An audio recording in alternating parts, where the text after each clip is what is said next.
Well, look here. You are listening to someone who is bold, authentic, diverse, unpredictable. Baby, I am unapologetically Ramon, and you have entered my zone, the QB zone, baby. Hello, somebody. and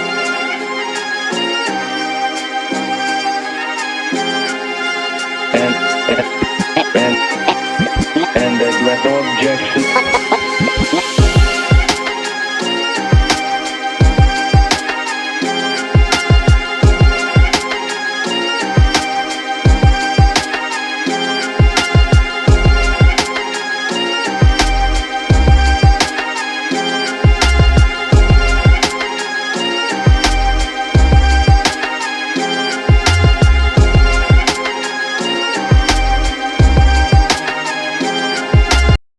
Glad to welcome you all back to another episode of the QB Zone. It's your boy Ramon Marquise.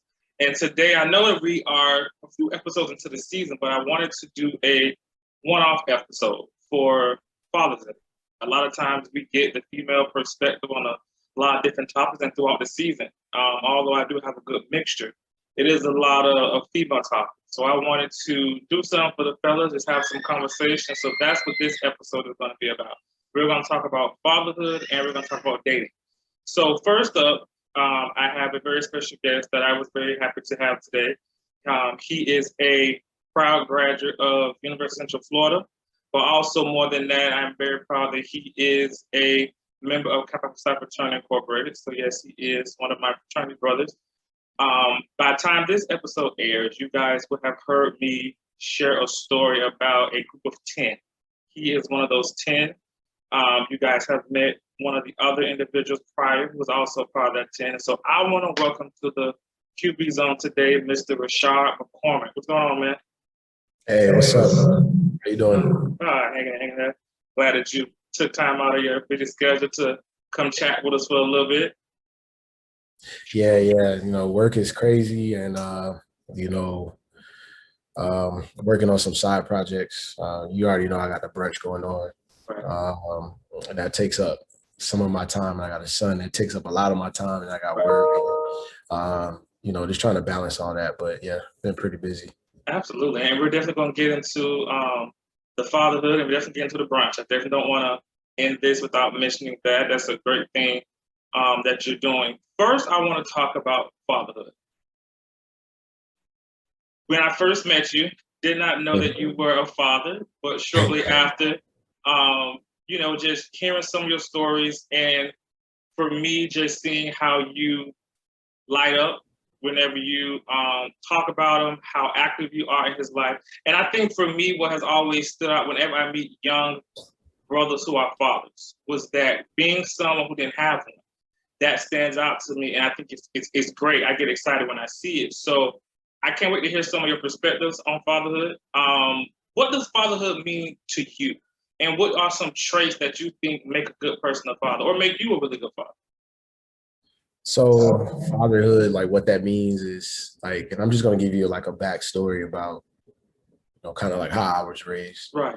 So I grew up in a single parent home, so it was just my mom and my two sisters. So I have an older sister and a little sister. So I was like the middle child, was the guy, the only boy in the house. So I got spoiled a lot, but also I got put into situations to where I've had to be the man of the house, especially when my big sister moved out.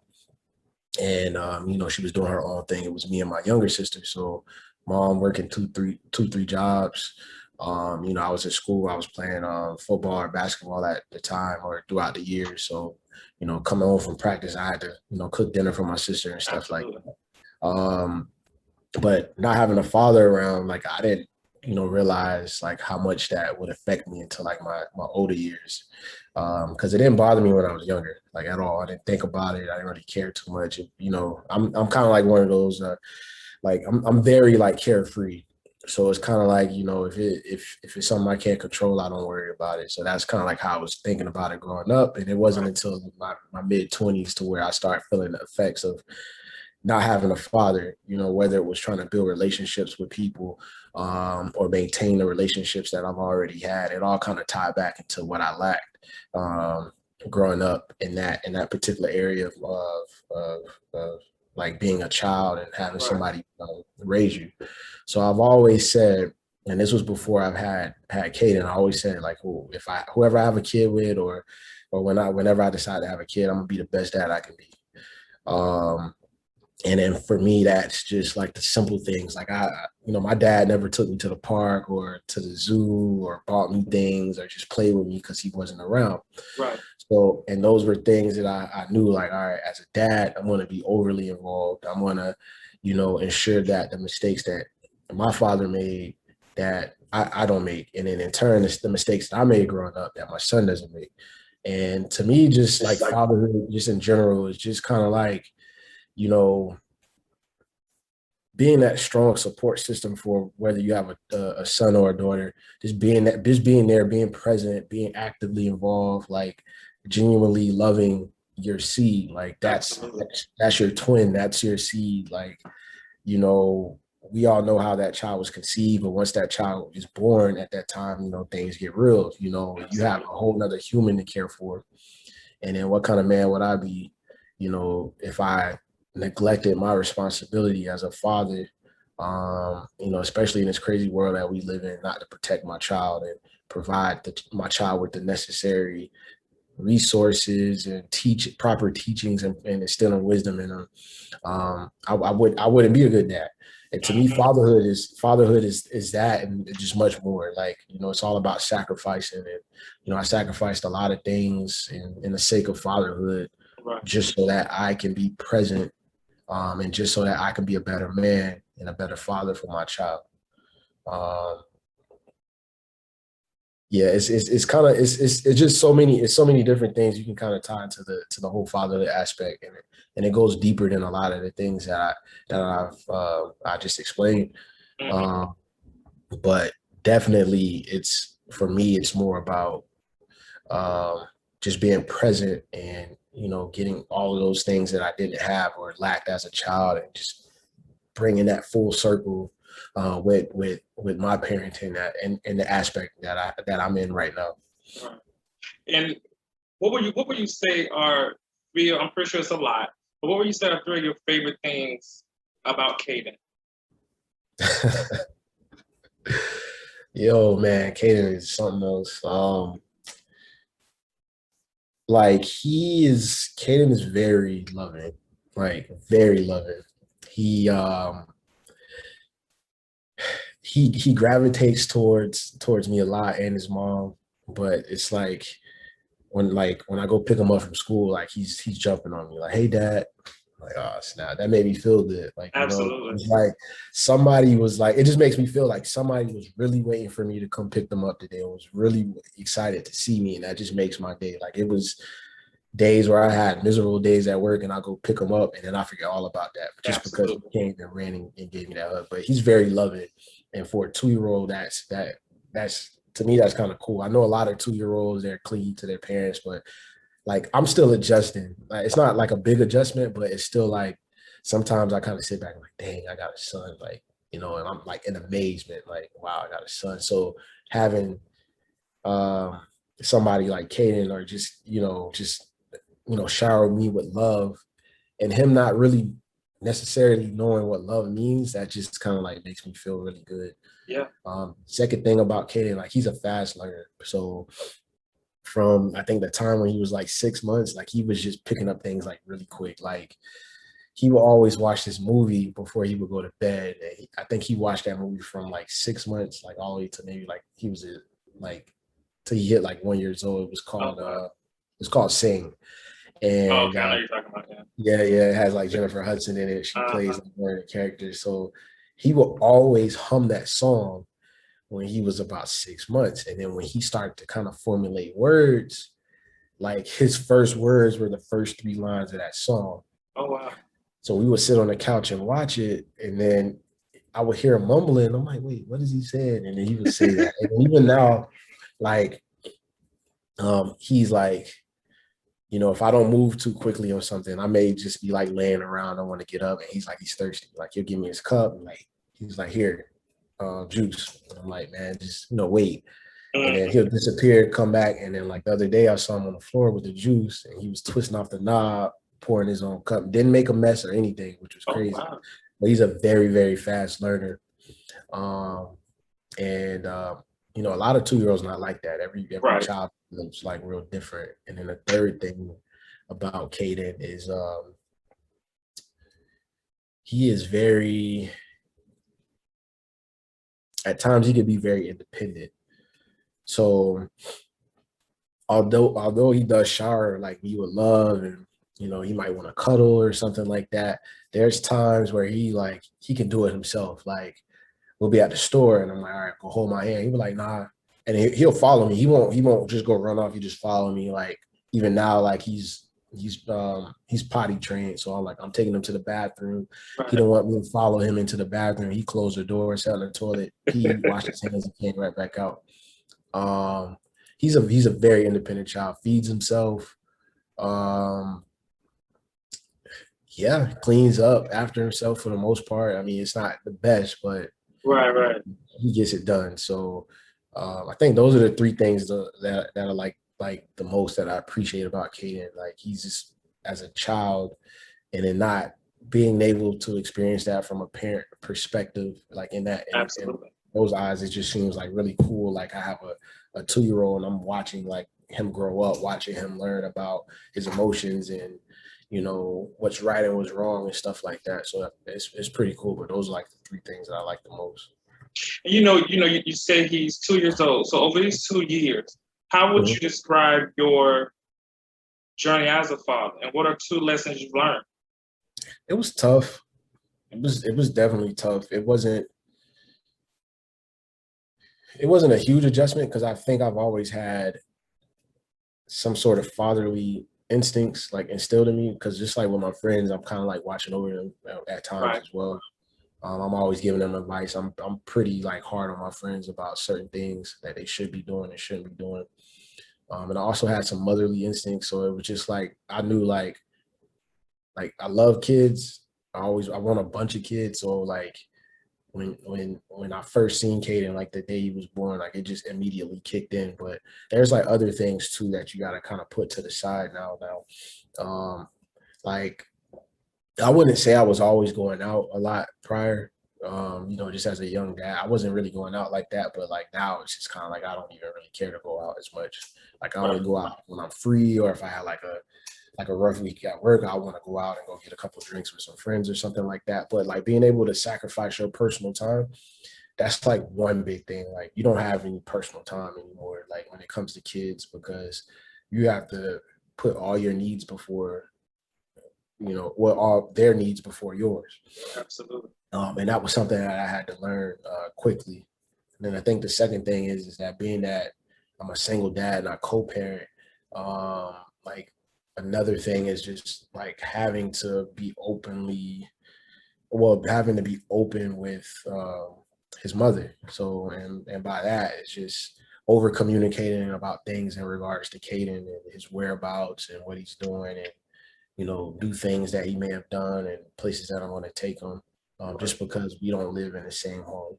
You know, you have to over communicate. And that was something that was tough for me at first because me and his mother, you know, we had some tension early um, during the early years of when Caden was born, Right. or the earlier months when Caden was born. Um, but having to be able to be the bigger person, both of us, and pull all of that to the side for the betterment of him, that was also like a big adjustment as well. So pretty much is just to sum it up, just like I needed to be more selfless and not selfish.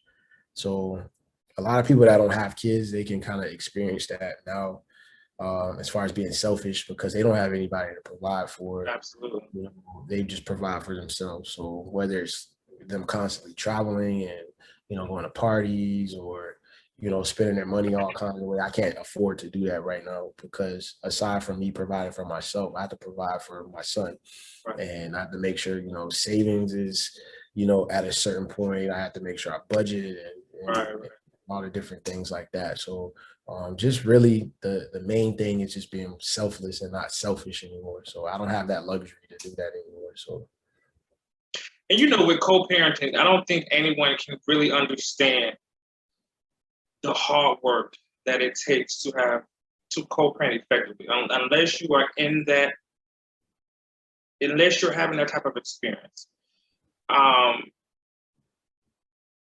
It can be a lot. You know, I've heard horror stories. I've heard great stories. I like the fact that you've had a journey with it. You know, you shared things in the past with me. And so, you know, I'm glad to see where you are now with it. What advice would you give to a young brother in regards to co-parenting? Let's say they're having an experience like you might have had times two. What kind of advice would you give from a man's perspective? And do you think sometimes the women make it harder for us? Yeah, they do.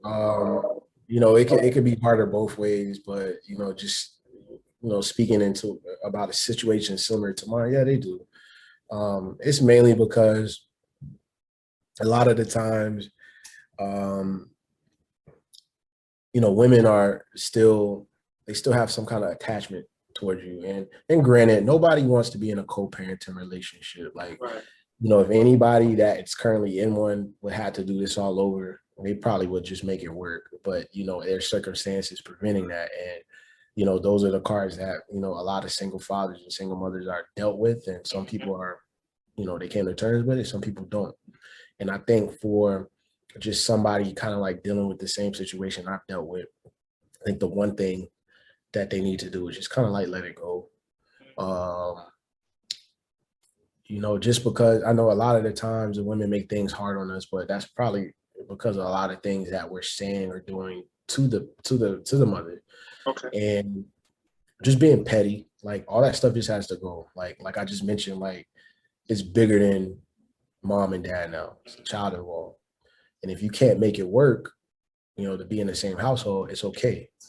But you guys need to be able to have a functional relationship in the sake of that child, because if not, then that's when court threats get involved. That's when, you know, parental rights will be at risk, and different things like that. You know, and then that can even affect, if you're in a relationship with somebody else, that can even affect that too. Because if they see the relationship you have with your baby mother or baby father, you know, nobody's gonna want to deal with that, because that's added baggage that you have that somebody else has to see you go through. They're not going to want to do that. But the one thing I would say is, like, you know, whatever it is that y'all are beefing about, just let it go. Be the bigger person, grow up, and just be adults about the situation that you have at hand. You have a child, so you guys shouldn't be having arguments about who cheated on who. Right. 3-4 years ago prior to the child happening. Like, you know, or like, right. you know, like, or like whose day it is to watch, you know, the child, you know, if you're co-parenting, you know, like I said, sacrifice is like, you have to sacrifice your personal time. You have to be selfless. Like, you have to also understand that, you know, as a father, like if I can have Kaden stay with me full time, I would. But he stays with his mom, you know, part of the week, and then he comes and stays with me part of the week. Right. But he spends majority of his time at his mother's house, and I have to be mindful of the fact that, all right, he's spending 4 days over there. She's probably tired. You know what I'm saying? So like, I can't always make plans to do things, because I'm looking out for her best interest, because she's tired. She's coming off of work watching him, whereas I watch him on my off days when I'm free. And, you know, she may want to go out and relax, or she may want to get some extra sleep in, you know, and that's when I step in and kind of, you know, as that dad, as that co-parent, to take my child and allow her to kind of rest and do her thing. And then vice versa. She gives me that same respect as well. Right. But like, just whatever it is, y'all just let it go. And another thing is, y'all have to work on y'all communication. Like, the big thing about co-parenting is communication. Now, that doesn't mean you need to let the co-parent into your business. Like, if you're dating another girl, you don't got, like, they're not entitled to know those things, right? And I think that's where a lot of people mess up, because they feel like the mom or the dad's entitled. And like, if it comes out that you're dating, it comes out. But they're not entitled to know those things, because that's your personal life. You and that person are no longer one. You guys have a relationship based off the fact that you have a child, but you guys aren't in an intimate relationship anymore. So you have to just be mindful about some of the stuff that you speak about, because depending on how that person still feels about you, that can trigger them. Right. Like, you know, if, for example, if my son's mother was still madly in love with me and I wasn't, and she found, and I told her I was dating, that could trigger her. She might not let me see my Absolutely. child, you know, and that's just that. And the same goes for guys. Like, if a guy But was sometimes madly in love guys with can't me, let it go. they can't let it go. But you just have to let it go, because I just look at it. If it was one of those things where it was going to work out, it would have worked out. It would have worked out a long time ago. Right. Not when a child's 5 or 10. Granted, there's situations where that does happen, but like, I always tell, like, you know, if I am dating or talking to somebody, that's like one of the first few questions they ask. Why don't you with your son's mom?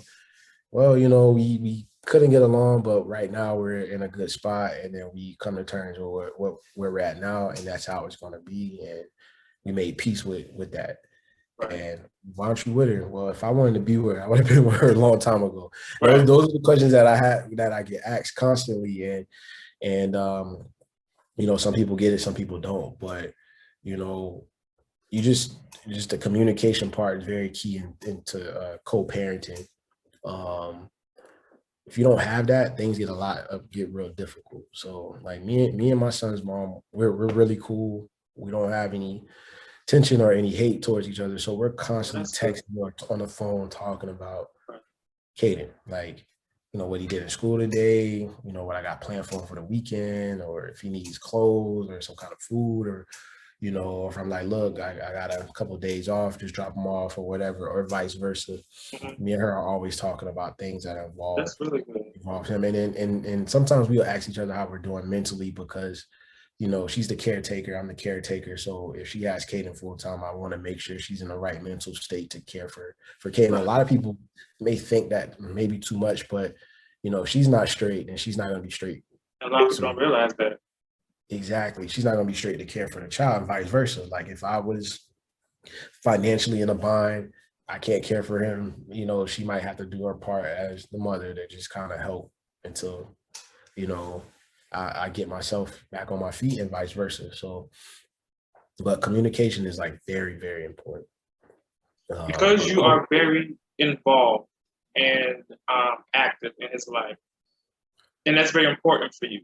What is your perspective on men who say, I'm a great father because I pay child support? say that they're a great father because they pay child support. Yeah. That's a joke. It's more being a Because for great me father. personally, it pisses me off. But yeah, what's your perspective on it? Just like child support, I feel like it's dumb. Like, you know, but like I get why it's in place, but you know, like that's a whole nother topic, because I feel like that Yeah. system just kind of punishes the guy more than the mother in situations like that. But we'll get into that later. But paying child support and then making that statement, it's a joke. Like, providing support for your child is more than just financial. Like, emotional support, physical support, you got the financial support, the moral support. Like all those things are all tied into supporting your child. So if you're just comfortable paying your little $500 payment and then just chunking up the deuces, like, no, you're not a good dad. Like, yeah, you're paying your obligation, you know, for what the court kind of threw out there, but that doesn't make you a good father. Like, being a good father goes way beyond just providing financial support. And like, I've heard a couple guys that I know personally that made those comments. You know, I've said my piece on it, but I just don't indulge in those conversations with them anymore, because the way I parent and the way I am as a father is completely different from how they parent and how they are as fathers. Right. And I don't really compare myself to them or anything like that, because I know what I'm doing right and I know what I'm doing wrong and things that I'm working on. But that kind of stuff, that's not good at all. Like, and then just imagine when that child gets older, like, that child's not gonna have any memories of you. Only thing they're gonna know is that you made them child support payments on time every month. And a lot of times we as kids, we don't even know you're paying the damn child support. We don't know anything about that. I mean, that's not a conversation most moms have with their child. So it's like you saying you're a great father for the child support. We as kids don't even know anything about money. You know, you a lot of times you can hear people say, well, we grew up poor, but I didn't really realize until I got older, because there was so much love in the home, or there was so much this, that, and the third. So as kids or as young people, all we want is, you know, that love, that support, that hanging out, that's all we want. We don't even care about, you know, the financial aspect of it. Most kids going 5, 6 years old, we don't know anything about that. Yeah, nah, you completely right. Like, yeah, kids don't really value money until honestly, because I didn't start valuing money until I was like 16, 17. So you better than me because I But was in my 20s. but like you're right, like kids don't value money because they're not constantly asking their mom, for $100 here, $100 there. Yeah, they may want toys and ice cream or Right. whatever they're out, but it's not like how we are now where like sometimes we're just sitting there, I'm like, dang, I could use extra $500 to pay this off. Like no kid is thinking of that at the time. So you're completely right. Like kids just want attention, Yeah. love, and somebody to care for them at those adolescent ages. Right. What is something that you have made a tradition for you and Kaden, and why is that important? Why is that particular thing important? Father's Day. Father's Day. Like the thing is that I don't have any traditions in my family at the moment, Okay. but like that was another thing that when he was born, I was like, all right, like me and him need to do something together. Like, I don't like every year or whatever. And it's been Father's Day. Like every Father's Day, I'll have him to myself. Um, I always say we're gonna do a photo shoot, but that never kind of comes about. We were supposed to do it last year, but COVID. Right, I'm right. probably trying to do one this year. But really it was just Father's Day. Like aside from last year, we've pretty much just hung out and just went out to eat and stuff like that. Just kind of like I made sure like he was just around me on Father's Day. Like I wanted to feel like super dad with him. Like I already feel like super dad, but when he's Absolutely. with me, it's kind of like, all right, like I'm super dad now because now his mom's not around, nobody else is around, so he's gonna need me. So, but like on Father's Day for us, that's kind of like the like our That's little good. tradition right now. Okay. Before we move to the relationship topic, one thing I want to add, or one question I want to ask is, when you look over your life as an adult, as a child, what is one mistake that you've made that you absolutely do not want to see Kaden make? Hmm. As far as like relationships, right? It could be anything, any area. Um, Pretty much. I think like there was a point in time where I wasn't set like on what I wanted to do after college. So like I was kind of like one of those guys in school where like I made like good grades and everything, but I was so caught up in like popularity and Right. stuff like that, like being a cool guy. And it wasn't like I was trying, but like it was just kind of like the crowd that I was in. And I didn't properly prepare myself for like from age like 17 up until 21. So I didn't really have I didn't know how to get into college. I didn't have a plan of what I wanted to actually be like growing up or anything like that. None of that stuff came about until like maybe my senior year in college, where it was just like, all right, I think I know what I want to do after college. But that's the one mistake I made Right. because I realize now like I have so many different interests. And if I would have just kind of like actually kind of stepped outside of the box for a little bit and then kind of probed on the things that I was interested in, because I feel like Right. when I was Right. that age, I still had the same interest, but now I feel like now I have the resources to access those different Absolutely. interests and make it a thing. And I feel like if I would actually done more research and kind of just went head first into those things, I probably would have been in a better position. So for Caden, I don't want him to make that same mistake. So whatever he's interested in, I want him to explore that. Like, I want to be involved in that. And also that my mom wasn't really pushing me to do anything as well. Like, Okay. she was, just the basics, finish, graduate school, go to college, but she didn't really hone in on anything that I was interested in. Right. Yeah.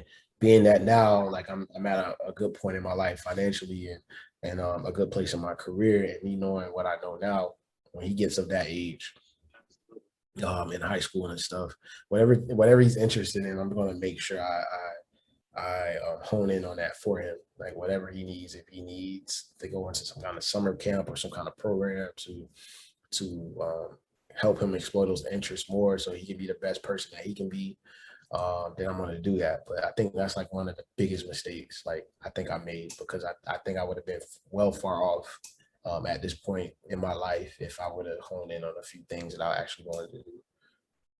Having the goals and having the plans to execute that goal. I feel. Yeah. So when you talked about earlier,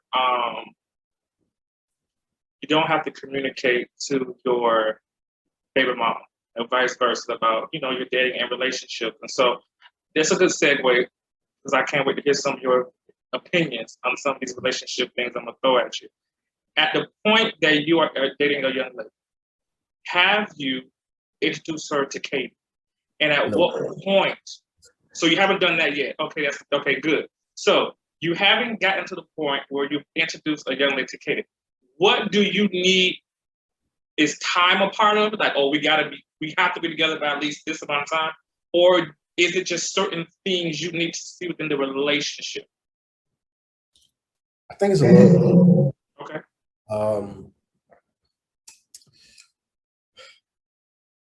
So I'm trying to see how I can kind of tie it, like make it make sense. So like for me, for anybody to meet my son, I have to be 100% sure this is the person that I'm probably going to spend the rest of my life with. Okay. Now, because I try to put things, I always try to flip the roles, kind of like if I was Caden and my dad was dating 3 different girls, or he introduced me to 3 different girls, like, how would that affect me? Right. And seeing that in a household, girls come in and out of the house, or him meeting another girl, he might think that's acceptable. So growing up, he might think it's okay to have 3, 4 different girlfriends, or, just kind of like doing stuff like that. So I don't want him to see that. So for me, I have to be sure in my heart that whoever this woman is somebody that I want to deal, that I'm going to be with for a while.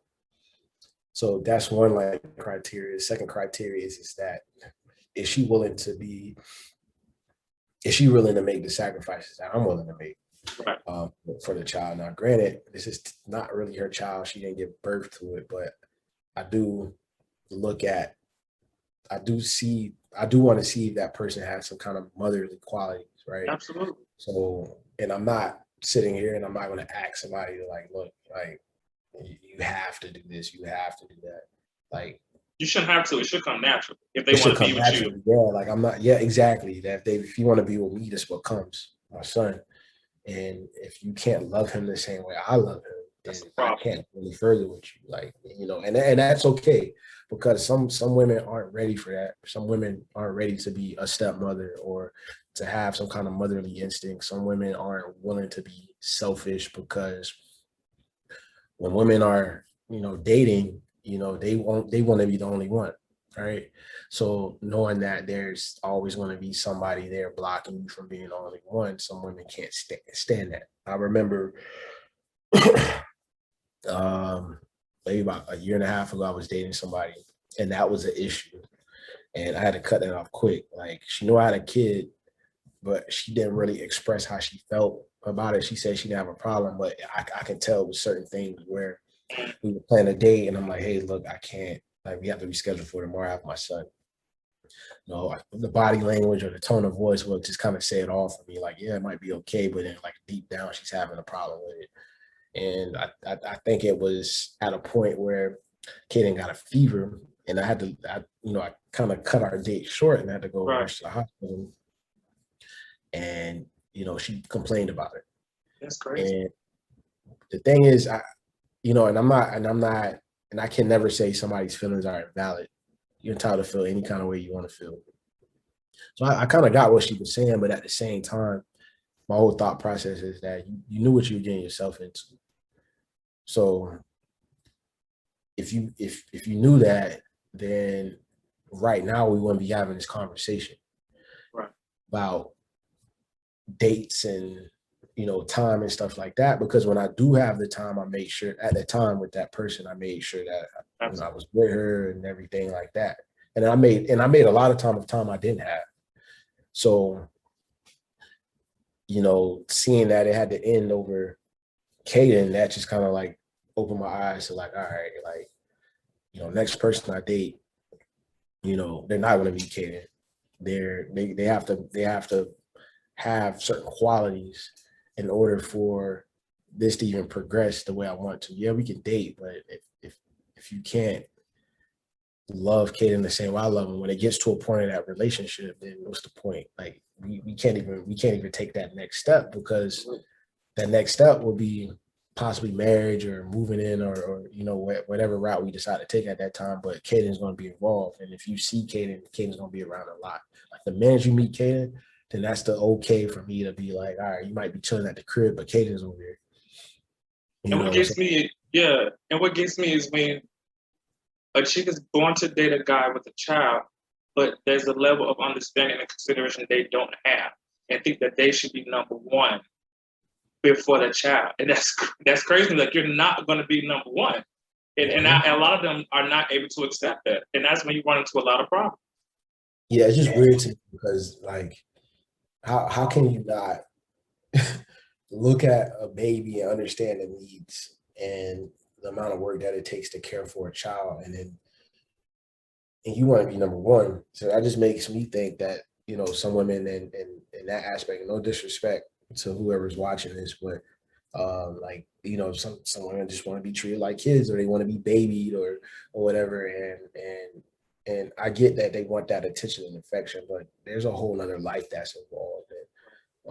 So I don't now, or the girls that I have dated in the past, like I don't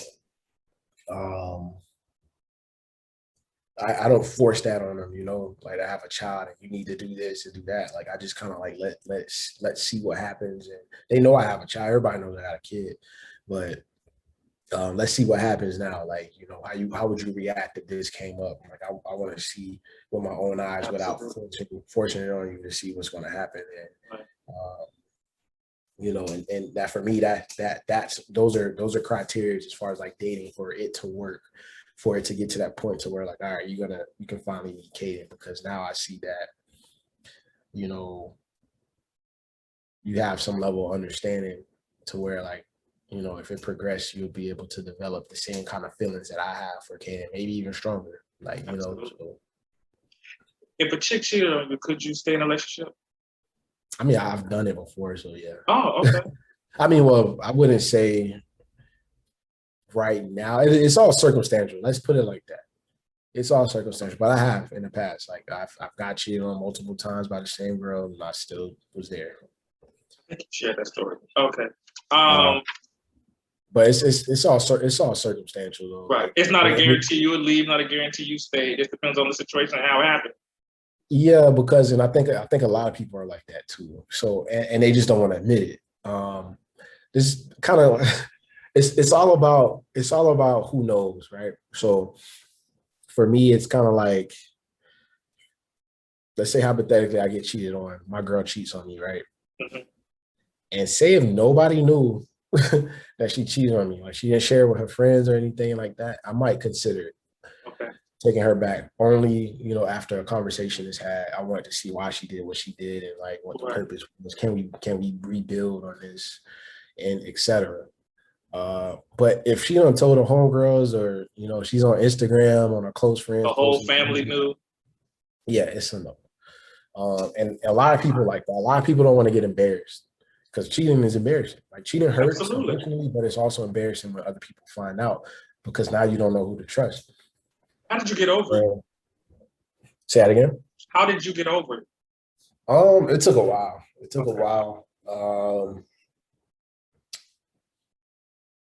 I was dating that girl from since high school, and we were like off and on constantly, and eventually I ended up finding out what she did, and then I think she cheated on me one more time, and it was like the last straw. So for me, like knowing somebody for that long, you feel a part of them. So I had to figure out a way to separate myself from her. Even though I broke up with her, I was still attached to her emotionally. Right. Like she was like every part of me, like that I was missing, because I knew her for that long, and I was dating her for that long. So like, you ever heard the saying, like people say like never depend on somebody for like your like happiness. Right. Like you should make your own self happy.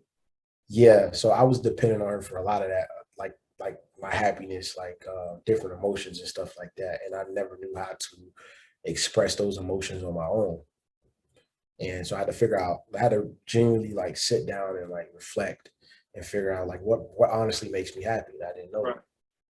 And that's when I started to find different things, and I actually started to make more friends and actually trying to get out of my little box, because I felt like when I was with her, I was kept in a box. I wasn't who I wanted to be or who I could be. And once I kind of explored what makes me happy, and I started to figure out like, all right, like I'm truly happy with being alone, because I do this. This makes me happy. Like I pray every day. Speaking to God, that makes me happy. Hanging with friends and doing stuff by myself, that makes me happy. So I have all these different things that make me happy. So now when I do get in a relationship again, that person is just adding to what happiness that Absolutely. I already have, instead of solely being dependent on that person for happiness. And I think once I kind of got like over the fact that I was dependent on one person for my happiness, and now I have my own thing. Like I have different things that make me happy, and I'm just happy with myself. Then I was truly over that relationship. So now, like any relationship that I get in, or people that I've dated in the past, um, yeah, I'm gonna be sad if it doesn't work out. But at the end of the day, I'm still happy. Like I'm still gonna go out and do things that make me happy. That person brought a different element to my life. The element is gone, but I'm still me. I still gotta do what I gotta do on a day to day. So I can't let that bring me down. I'm still happy. I still know my worth. And once a lot of people kind of understand that and incorporate that into their daily lives, and you know a lot of people won't be in and out of relationships, or like even when a relationship does go sour, it's not to the point where it'll break you. And I think that's amazing that you learned that, and you learned that fairly at a young age, because a lot of people do seek validation or seek happiness in others. And so for you to have that sense of awareness, and for you to realize what you bring to the table, realize and find the things that make you happy, living life on your terms, that's amazing. Because if God forbid a relationship doesn't go the way you want it to go, your happiness is not contingent on that person. Your happiness is not contingent on being in a relationship. Some people lose their doggone mind, males or females, if they're not in a relationship. They break up with somebody Monday, by Friday they're with somebody else, because they really don't know how to not be happy without being attached to another individual. And I think that's great that you learned that. What would you say are three things that you not want but need in a relationship?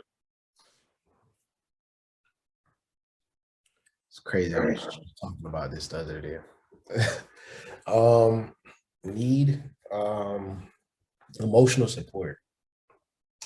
Um, as men, we tend to think we can do it all. Like, Mhm. and I think society just has this whole narrative for men to where like we can't show any weakness or any emotion at all. So when we are dealing with things, we tend to a lot of men hold that in, and we don't know how to deal with it properly, or we don't have anybody to help us do it. So having a woman that can provide some kind of emotional support for you in times like that, that's key, and that's something that I need. Um, the second thing is that I would need like a God fearing woman, like yeah, we all kind of stray away from the word and from God from time to time, Right. but having just God in a relationship helps build that foundation for your relationship. So Absolutely. like just even, and I'm not saying that all people will do this, but just tying it back into what you just asked me about the cheating thing. If your foundation is rock solid Mhm. and built on faith, um, there will be no need for anybody to step out. Absolutely. And then even if somebody did step out, your foundation will be so strong to where it's potentially you can bounce back from that, and hopefully that never happens again. A lot of people just jump into relationships, but they don't have a foundation. Like typically they'll jump into a relationship because the sex is good, Right. you know, or because that person makes them feel happy. But can you really build a foundation on sex or happiness? Nah, Absolutely. because Right. you can, but just think of it like we live in Florida, so like every house in Florida is built on some kind of strong foundation because of Absolutely. hurricane. And if the house isn't strong enough to withstand a hurricane, it breaks down. So if you building a relationship off sex, your foundation is going to be a little shaky because the minute that wind comes and blows down, your relationship is done. There's no way for you to come back because that's what you built your relationship off of. It's just sex and what made you happy at the time. But if you don't have a solid foundation based, in my opinion, and this is what I need based off faith, then it's not going to last long. It's not going to be able to withstand the turmoils of like, you know, issues that come up in a relationship if you don't have God involved. The third thing, somebody that is just as goal oriented as I am, somebody that's going to push me the same way I'm going to push them. So like I am big on getting people out of their comfort zones because that's how you grow. Right, you know, some people stay in this box, right? Because this is all they know. They know whatever is in that box, and they're going to keep doing it because they're the best at it, and that's what makes them. That's their bread and butter. Absolutely. But just imagine if you stepped outside of that box and you learned more about yourself, or you learned about other interests or other things that you wanted to do. Like as a person, you grow because now you got more tools under your belt. You know, whether it's something, you know, some activities or different interests that you explore, and whether it's something, you know, something that's going to make you a better person. So, you know, finding a woman that has those same traits that like you see me getting stagnant or you see me, you know, struggling with an idea and you're going to try to motivate me and push me outside of that box so that the ideal can, you know, can come to life. That's something that I need because I'm going to do the same thing whether you like it or not. Absolutely. You know, you're telling me about something you want to work on. All right, what you need? How we gonna do this? Let's get a plan together. Let's write this down. Let's research. You know, every now and then, this is what I found. I'm gonna take more interest in that interest that you want than you are. Like, right, you know, because right. That's dope. I want to see that person succeed or my partner succeed. So somebody that's going to be able to, you know, be really goal oriented and motivate me to do better, and make me a better man, you know, than what I'm already am. That's another thing that I need. You just have to know how to cook. Yeah, I know how to cook. And I always ask them because, you know, I always think about, you know, conversation that we've had as far as, you know, your love for cooking and your abilities for cooking. So, you know, I always wonder, does she have to cook? I mean, So like, it's not a requirement. But of course, it'll be an added I addition. would want her to know how to cook, but do I need her to cook? Nah. But yeah, like if you, I want to see you cook. I want to see you throw down in the kitchen. But I already know me. Like 9 times out of 10, I'm gonna be the one in the kitchen. It's not a problem. Like, right. You know, so that's what's up. You know, I think it's great because I've always said that when it comes to relationships, listen, life comes with stress. That's normal. But I feel like a relationship should not stress you. It should enhance you. So I think it's pretty dope that all those things that you just mentioned are ways that you guys can enhance each other. And I think that is great for the foundation purposes that you mentioned as well. When it comes to dating and going on dates, what is your thoughts on women paying? Are you one of those guys that there's no way you can let a girl pay for you? Are you okay with it happening sometimes, or it's kind of like just go with the flow? Yes, sometimes, but it's not like a requirement. Like 100% of the time, I'm pulling out my card first. Like it's just the gentleman in me. But currently, like, you know, because I'm in a relationship right now, so like my girl, she like, I don't know, I guess she thinks this is a competition or something like that. So like she tries to like pay sometimes. I know like it was one time I had went to the bathroom, I came back, she paid the bill, and I'm looking at her like, come on, like, so it's not a requirement at all. Does it offend you when it happens? Um no, I guess not really, but it's just like when I know, like in my mind, I kind of already made up, like I'm gonna pay it, and she paid it. It's like I'm thankful, but it's like, damn, like, I guess because it's like as men, we're so used to being gentlemen, or at least most of us are. So when we feel like somebody is doing our job, it's just kind of like, damn, like you just couldn't let me, you couldn't let me do it. But then at the same time, and it was crazy because my girl actually said this herself. She was like, you always pay for everything. She said, so I keep a mind, like she said, she keep a mental tab of like things I pay for. And then she's like, she knows like deep down, I'm probably like tired of paying for things, which is not necessarily true. So she says like she'll take it upon herself to pay different tabs because she knows that I pay for a majority of the stuff. And it's not because she's asking me to pay, it's just because that's just me. So I know the last few times we went out, she paid for it, like no problem. She said, nah, like you pay for everything, I got you. And then also me and her do this thing where it's like, if she asks me out, she knows that she gotta pay. And then if I ask her out, then I pay. But it still somehow ends up with me paying. But for the majority part is if she asks me most times she'll pay for the most part if I don't beat her to it. Right. But I think most women should kind of take that into account. Like if you're going out on a date, if you went out on multiple dates with a dude and you see this dude keep picking up your tab, it don't hurt just to like think like, dang, this dude spent. Give him a break sometimes. Yeah, give him a break. Like it's okay. It doesn't make him less of a man, and it doesn't make you less of a woman for covering the tab every now and then. But ideally, like, the guy should pay. What are some things that chicks do or have done that is a huge turnoff? Like when you look over the dates that you've been and some relationships you've been on, what are some ridiculous turnoffs that chicks have done? You can't hold a conversation. Like I remember I went on a date some time back, and I was just trying to talk to the girl at dinner, and she just is just like talking to a bag of rocks. Like she couldn't, like, I'm like, hey, like, what you listen to, what kind of music you like? And I don't really listen to music. All right. So what you watching on TV these days? I don't really watch TV. So I was like, oh, so you must read. Well, kinda. And I'm like, all right, then what the hell do you do? Like, you know what I'm saying? Like I can't, typically we'll ask those small questions to kind of build up on things we can elaborate on more.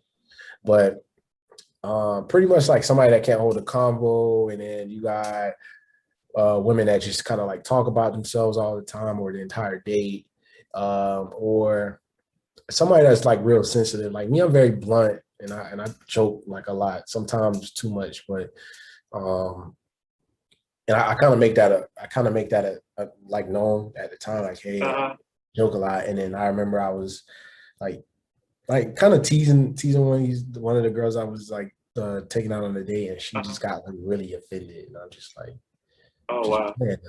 Like I didn't say anything that out of the way. I was just playing, and it just went left, and that was that. So it's just like the whole sensitivity thing, and just not being able to hold like a conversation, like those are like big turnoffs. And then trying to think of something else too. Also, if we're out eating and you're just trying to order everything on the damn menu, that's a big turnoff. Like I've literally left in the middle of a date because of that. Oh, for real? Oh yeah, like went to the bathroom and just went home. Like I'm just like, it's cool, we getting drinks, you order your food, but you getting drinks back to back, you getting drinks back to back to back, not even like, is this cool or anything like that? Like none of that. Like, just thinking that I got it like that. Like, so I'm like, okay, we'll see something. And I cleared it. And I cash tapped her my portion. And I was like, whatever you ordered. Like, so. And that comes with some women being entitled. They think they're entitled to certain things. And that's not really the case. Have you ever been in a situation where you've been out on a date or just, out picking with a girl? And let's say this was during the time where you might have been, dating multiple people until you found the one you like. And you run into another chick that you caught her on a date with a few days ago or a few weeks ago. Have you ever, and there might have been some tension or drama, I don't know. Have you ever had those kind of experiences? Well,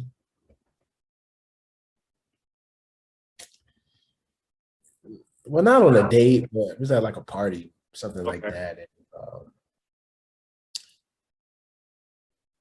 like I just stopped talking to the girl like yesterday, and then I was talking to another girl the next day. Went to a party, and I was all up on the new girl I was talking to, and then the old one came in there, and she was trying to make a scene, but some of my friends kind of like blocked it from actually getting to me. Well, her getting to me, and then when I kind of walked out, that's when she was, we had like a tit for tat about what happened, but it wasn't nothing too crazy. But like as far as like other stories that I heard when like they were out on dates and somebody ran up on them on a date, but no, like just me handling it, I'm more so like it is what it is. Like you saw me, I'm not gonna lie about it.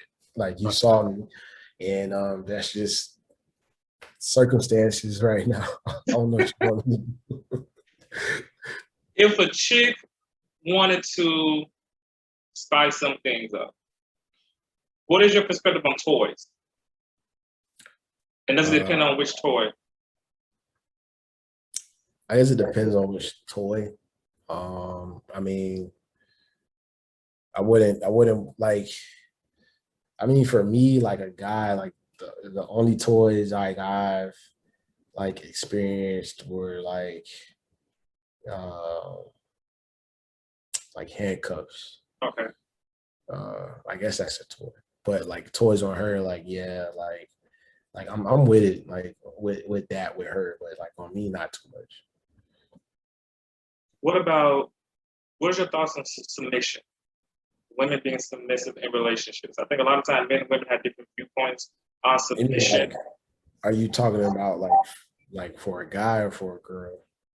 More so for, and this is not this is more so like a serious long-term relationship. The women being submissive. I guess you could say in some ways gender roles. When the Bible talks about wives being, submissive to their husband, and men are supposed to love the women the way, God loved the church. I think a lot of times, especially our generation, you use that word submissive, and women think, oh, he's not going to tell me what to do. I'm not going to be no nigga slave, stuff like that. So what is your viewpoints on what submission means and looks like for you? And is it something that you expect in a relationship? To be honest with you, no. I think like majority of the women that I've dated haven't been submissive. Well, they've been submissive to a point, but they were very much like alpha females. Okay. So it's kind of like they know when to pick and choose their battles on different things. And then at that point, they'll just be submissive. And then vice versa, like guys, like I'm kind of like that too. Like I'm not always this big, strong alpha male with my chest out, but there's certain things where it's just like, you know what, I'm not about to fight this battle. Right, okay. You have a way. Let it go. I don't think it's a requirement for me because I've dealt with chicks that were super submissive. I mean, it's cool, but I don't like girls that just tell me yeah all the time. Or I'll do this for you, baby. Like an alpha woman can do the same thing. They can still make you feel good and everything like that. But for me to know that I have a woman that's just gonna bow down to every need that I have, like to me that's just kind of odd. Like I don't want a slave. I want a partner. I want somebody to build with. I want somebody to kind of have the same mindset that I have. But I know the women I've dealt with that were super submissive. It was just kind of weird to me. Knowing that it probably gets boring to a certain extent. It kind of does because if I know that like hey babe, like I want steak and eggs for breakfast. All right, baby, I'm gonna do that. Like, I guess that's a bad example, but I'm trying to. But it's just like the point I'm trying to make is that I wouldn't want a woman just to tell me yes all the time. Like it's okay if you don't agree with it, don't do it. Like I like, you know, there's submissive women that will do things that they don't agree with because they want to please their man. If you don't agree with something, it's okay. Like, don't do it. But I don't prefer submissive one. I prefer like a real strong one. Okay. It's just it's all situational on when they want to be submissive. Like an argument, for example. Right. Like there might be, you might be arguing and she might just like, you know what, I'm gonna let it go. Like, you're right. And at that point, that's a type of that's a way of being submissive right there. Just kind of like letting that argument go. Right. So I'm not, like, and I think just the way that, like, how dominant that I am, like, I can make a dominant woman submissive, like when it's needed. Right. Just for me to have a overly submissive woman, I don't like. That's not what I need. Yeah, I feel. So I have like 5 little random questions let's throw at you before we get out of here. What was the hardest thing you went through as a child, and how did you overcome it?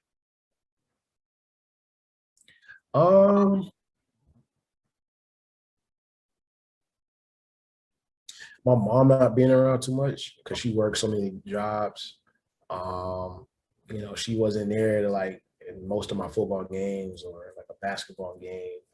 And pretty much just me overcoming it was just like, as I got older, I just kind of had conversations with my mom about it. She just put things in perspective, and she made up for it, of course. But me not understanding like the value of like providing for a household, right? At that age, and then getting older and kind of understanding that kind of helped put things in perspective and help me kind of get over that. It's okay now, but I just don't, like, me being a parent now, I'll never work myself to the point where I couldn't fully spend time with my kids. And some people don't know, some parents didn't know how to do that. Have you ever had an embarrassing moment while on a date or just chilling with a chick, and what happened? Yeah.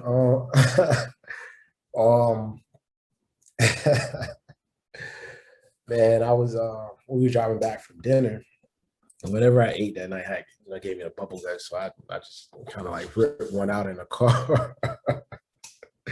And I just met the girl. This probably was like the first date. No, it was a loud one, so like that was pretty embarrassing. And then the second time was I left my wallet at home. Okay. On the one date, the girl paid for me, but she didn't talk to me after that because she felt like I was lying about it. She probably thought you did it on purpose, or you was lying. Yeah. Oh, man. What's one of the most romantic things you ever done for a female?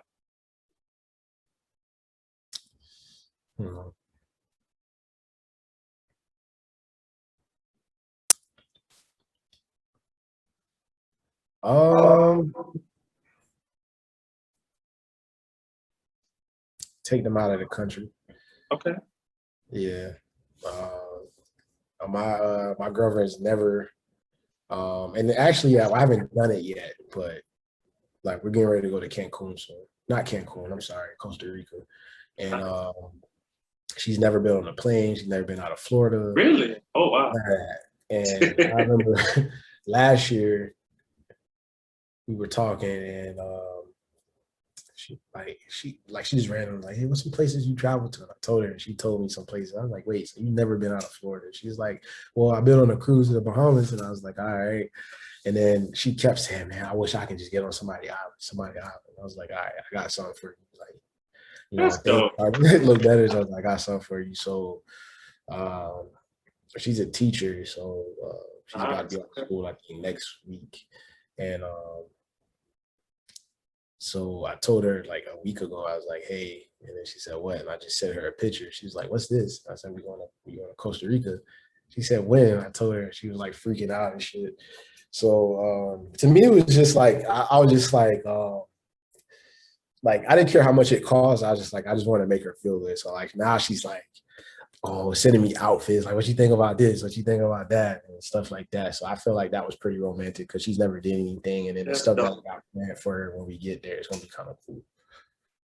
Good job, Rashard. Good job. Have you ever had, well, I'm pretty sure have you ever had your heart broken, and what happened?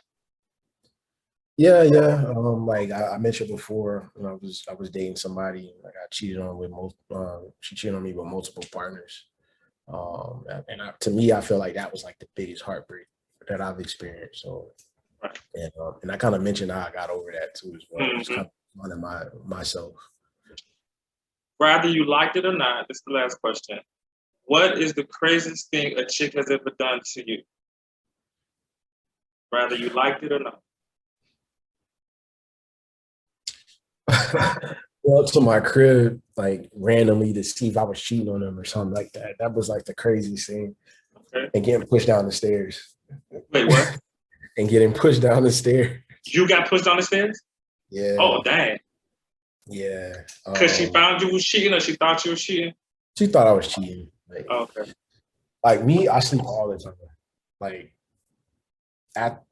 After this, I'm probably gonna go take a quick nap. So, right. So it was like one of those things where I went to bed real early. She didn't hear from me. I didn't say anything. Popped up, opened the door, and then it just went left. It just went from there. That probably was the craziest thing. Listen, before we get out of here, I want you to tell the people about Invite Only Brunch. This is something that you have done a great job with. Unfortunately, I haven't been able to go yet. I swear I'm gonna make it my business to go. But I'm very proud of you for this event that you're doing. Let's talk about it. So Invite Only Brunch. It's a brunch day party. Me and two other frat brothers, Jeffrey and Rodney. Something we kind of put together. So pretty much what happened with this is that I had my own brunch group I was doing before with Mimosa Crew, and then Jeff initially was helping me with Mimosa Crew as well. And Jeff's he's pretty much like an entrepreneur, so he's always going to try to have different parties or different events going on. So he came up with Invite Only, but Invite Only wasn't doing too well when he first started, and neither was Mimosa Crew was. But then the COVID killed the momentum. So we pretty much just kind of agreed to just combine brunches. So I liked the name that he picked, but all the resources that I had and that he had, we just kind of combined together to create or to make Invite Only even bigger. Rodney was brought on because Rodney is just he's very hardworking and he has a hookah company, so it'd be good for him as well. So we brought him in as a partner. So right now, Invite Only is based out of South Florida. So we do events between Broward and Miami. And the thing that kind of sets us apart from other brunches is that like a lot of the brunchers that attend the brunch, we make the experience more personal. So we're constantly interacting with people on social media. They'll DM us feedback, and we'll take the criticism and kind of turn it into something for the next brunch.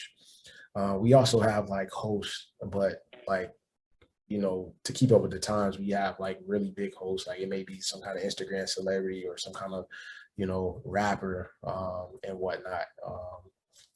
And that's just because that's based off requests from the people that attend the brunch. So we try to make these things happen.